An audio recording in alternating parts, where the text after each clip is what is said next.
జూబ్లీహిల్స్ ఉప ఎన్నికల విషయంలో బీఆర్ఎస్ కీలక నిర్ణయం తీసుకుంది. జూబ్లీహిల్స్ ఉప ఎన్నికల్లో బీఆర్ఎస్ తరపున అభ్యర్థిగా దివంగత మాజీ గోపీనాథ్ సతీమణి సునీతను ఖరారు చేసే అవకాశం ఉన్నట్లు తెలుస్తోంది. తాజాగా తెలంగాణ భవన్లో జూబ్లీహిల్స్ నియోజకవర్గ బీఆర్ఎస్ కార్యకర్తలతో కేటీఆర్ సమావేశమయ్యారు. ఈ సమావేశంలో గోపీనాథ్ సతీమణి సునీత కూడా పాల్గొన్నారు. ఈ నేపథ్యంలో ఉప ఎన్నికల్లో అభ్యర్థిగా ఆమె పేరును ఖరారు చేసే అవకాశం ఉన్నట్లు తెలుస్తోంది.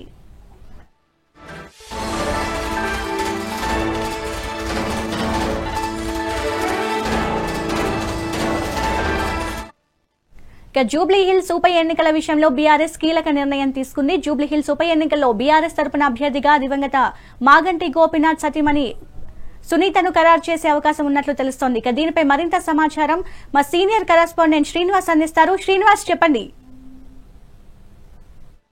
సంబంధించి బీఆర్ఎస్ తరఫున మాగంటి గోపీనాథ్ అంటే దివంగత ఎమ్మెల్యే మాగంటి గోపీనాథ్ సతీమణి సునీతను పోటీలో నిలబెట్టేందుకు కూడా బీఆర్ఎస్ ప్రయత్నం చేస్తున్నట్టు కూడా తెలుస్తుంది. ఈ నేపథ్యంలో కూడా కేటీఆర్ కూడా మేరకు నిర్ణయం తీసుకున్నట్టు కూడా సమాచారం. ఈ రోజు రహమత్ నగర్ కి సంబంధించిన బీఆర్ఎస్ ముఖ్య నేతల సమావేశంలో కూడా ఈ ప్రతిపాదన కూడా వచ్చింది. సో ఈ నేపథ్యంలో ఎందుకంటే మాగంటి గోపీనాథ్ అటు టీడీపీలో ఉన్నప్పుడు టీడీపీ నుండి ఒకసారి ఎమ్మెల్యేగా, బీఆర్ఎస్ నుండి కూడా 2 సార్లు ఎమ్మెల్యేగా, 3 సార్లు కూడా ఎమ్మెల్యేగా జూబ్లీహిల్స్ నుండి గెలుపొందిన నేపథ్యం ఉంది.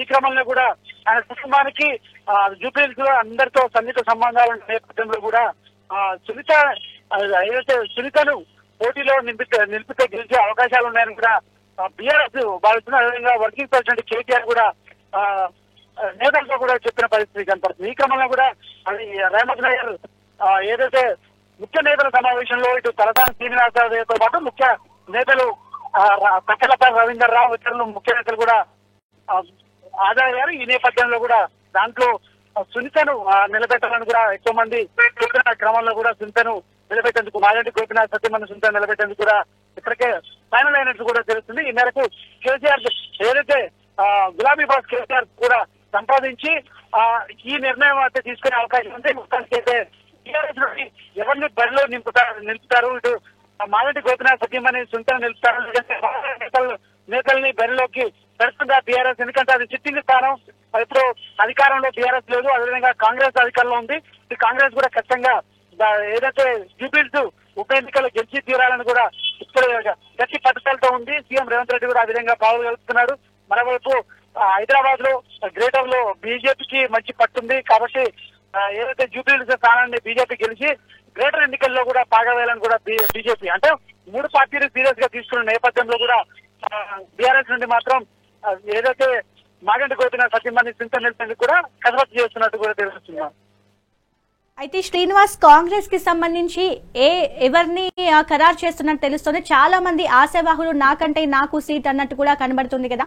అసలు బీఆర్ఎస్ అక్కడ బీజేపీ కూడా మంచి పట్టున్నట్టు కూడా తెలుస్తుంది. ఎవరిని ఖరారు చేసే అవకాశం కనిపిస్తోంది? తెలంగాణలో అధికారంలో ఉంది. అదేవిధంగా ఇటు జూబ్లీహిల్స్ ఉప ఎన్నిక కూడా ప్రతిష్టాత్మకంగా తీసుకుంది. జూబ్లీహిల్స్ ఎందుకంటే గ్రేటర్ లో కాంగ్రెస్ అసెంబ్లీ ఎన్నికల్లో ఒక్క సీట్ కూడా గెలవలేదు. సో ఇది జూబ్లీహిల్స్ ఉప ఎన్నికను అస్త్రంగా తీసుకొని రెఫరెండంగా సాధించే అవకాశం ఉన్న పరిస్థితి కనిపిస్తుంది. ఈ క్రమంలో కూడా గెలిచే గుర్రాలను కూడా జూబ్లీహిల్స్ ఉప ఎన్నికలు నిలబెట్టాలని భావిస్తుంది. ముందుగా గత ఎన్నికల్లో పోటీ చేసినటువంటి కాంగ్రెస్ తరఫున పోటీ చేసినటువంటి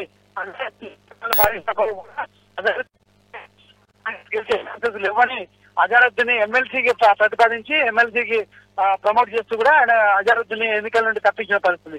సో ఏదన్నా సరే బీసీ స్థానిక నేతకి ఇవ్వాలని కూడా కాంగ్రెస్ ప్రాథమికంగా ఒక నిర్ణయానికి వచ్చినట్టు కూడా తెలుస్తుంది. సీఎం రేవంత్ రెడ్డి కూడా అదేవిధంగా అధిష్టానంతో కూడా సంప్రదించిన నేపథ్యంలో కూడా ఆ క్రమంలో సమాచారం ఉంది. సో మొత్తంగా ఏదైనా సరే మరో కాస్ట్లీ ఉప ఎన్నిక కాబోతున్న నేపథ్యంలో కూడా అక్కడ స్థానికులే ఉండాలి. అదేవిధంగా ఎక్కువ మొత్తం ఏదైతే ఆర్థిక భారాన్ని భరించే విధంగా ఉండాలి కాబట్టి ఆ గెలుపు గుర్రాల కోసం కాంగ్రెస్ కసరత్తు చేస్తుంది.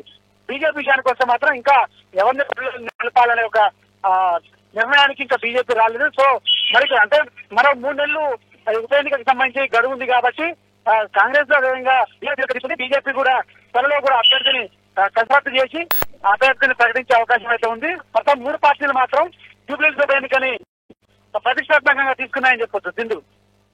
Right, thank you Srinivas.